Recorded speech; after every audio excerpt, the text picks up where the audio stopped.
Good morning children, have a blessed day. Standard 7th Unit 2 History Mughal Emperor. Today discuss the topic Akbar. Akbar the Great. Akbar. Fine. 1556 and 1605. 1556 and 1605. Accession to throne. Accession to throne. After the death of Humayun in 1556, his 14 years old son Akbar was crowned the king. Humayun's trusted general, the Bairam Khan. Humayun, the trusted general, who is the Bairam Khan, became the regent and ruler on the behalf of the Akbar, as later was minor. Hemu, a general of Shu dynasty. The soon captured Agra and Delhi in 1556.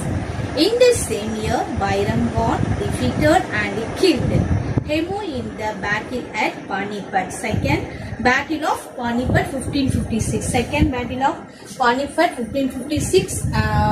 The first Battle of the Panipat during the Babur time. The second Battle of Panipat during Akbar 1556.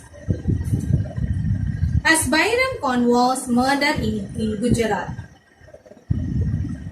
the allegedly at the instance of Akbar, who could not tolerate him dominance in day-to-day governance of the kingdom. Akbar assumed full control of the government.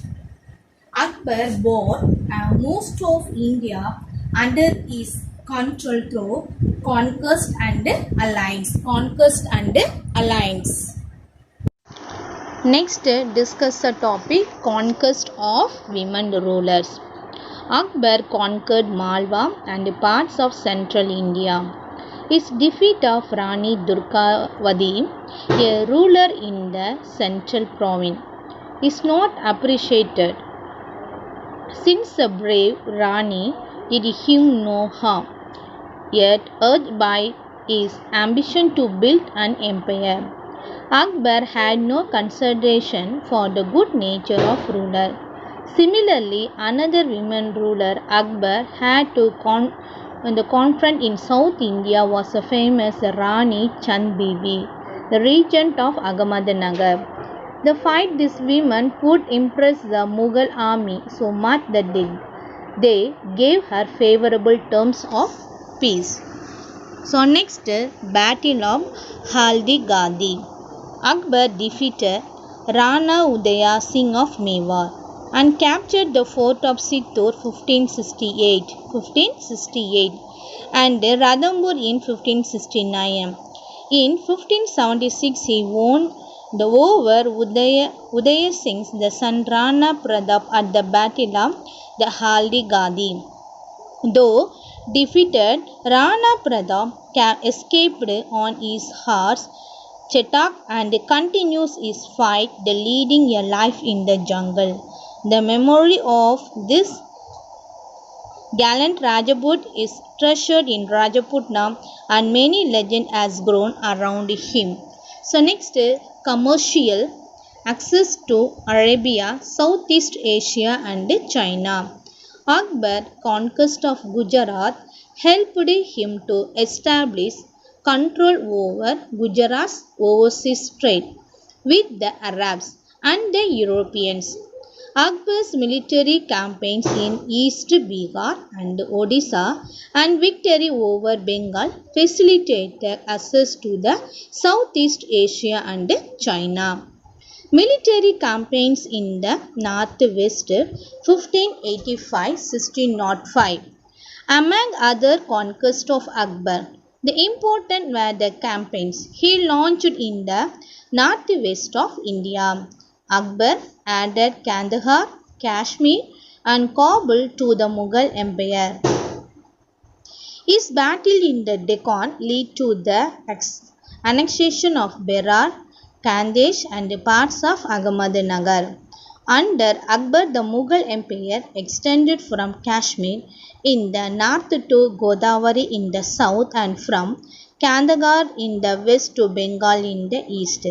Akbar died in 1605 and his mortal remains were buried at Chikandra Nigar, Agra. Next, Akbar's religious policy. Akbar, realizing that the gains of affection would be more enduring the gains of the sword, made all-out effort to win the goodwill of the Hindu nobles and the Hindu masses. He abolished jizya. Jizya is the name of the tax. It's a poll tax on the non-Muslims and the tax of Hindu pilgrims. He also married a girl of the noble Rajput family. Later, he married of his son the Rajput girl as well. He appointed Rajput nobles to important and top position in his empire. Raja Man Singh of Rajpur was sent as a governor of the Kabul once. Akbar treated all the religious groups fairly with generosity of the spirit. The Sufi saint, the Salim, Sisti and the Sikh Guru Ramdas received Akbar at most respect and regard. Guru Ramdas was gifted the plot of land in Amritsar, where the Sikh shrine Harmandir Sahib was later built.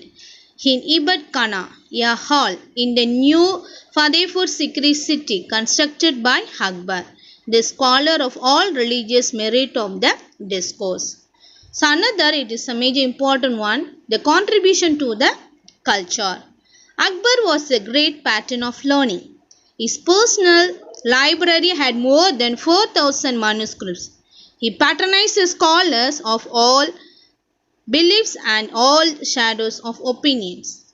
He extended his benevolence to authors such as Abul Fasil, Abul Faizi, and Abdur Rahim Khan Hai Kanan, the great storyteller Birbal, the component official like Raja Todarmal, Raja Bhavandas and Raja Mansingh, the great composer and musician Tansen and the artist Daswant and admired the Akbar God as well. Thank you.